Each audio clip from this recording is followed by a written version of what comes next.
Je vais vous présenter le test de la bêche, enfin, plus exactement de la fourche-bêche. C'est un test simple qui permet de mesurer l'état de compaction de votre sol.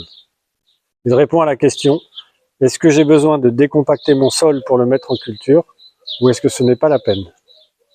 Pour faire ce test, vous aurez besoin d'une fourche-bêche et de vos pieds. Je prends la fourche-bêche, je la mets sur la zone que je veux mettre en culture et j'essaye de l'enfoncer en un coup. En un coup, ça rentre. Pas besoin de décompacter ce sol.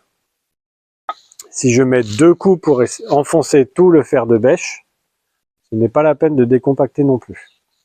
Essayons maintenant sur une autre zone. C'est un chemin, c'est de la pelouse. Je tonds régulièrement et je piétine cet endroit régulièrement en marchant dessus.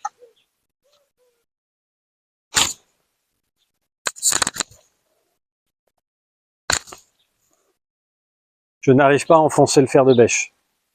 Plus de 3 coups, ça signifie que je dois décompacter. Maintenant, allons voir à un autre endroit.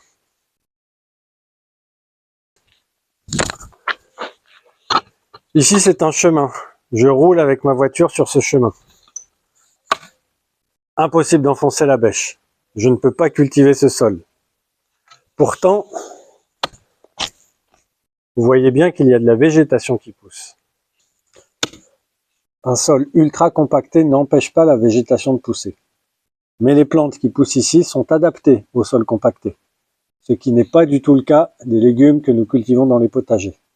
Nos légumes ont besoin de sol décompacté.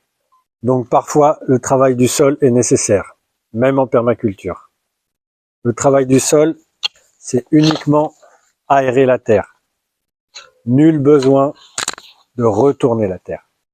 Quand un légume pousse dans un sol décompacté, ses racines peuvent s'implanter beaucoup plus facilement et elles valorisent bien mieux la fertilité du sol.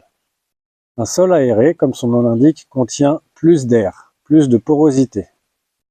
L'oxygène contenu dans l'air peut rentrer dans le sol. Il profite aux bactéries minéralisatrices, celles qui transforment les matières organiques et minérales du sol en fertilité directement assimilable par les plantes. Et voilà pour le test de la bêche. Une seule précaution à prendre, ne pas faire ce test quand le sol est complètement sec. Je vous souhaite une bonne mise en culture de vos potagers.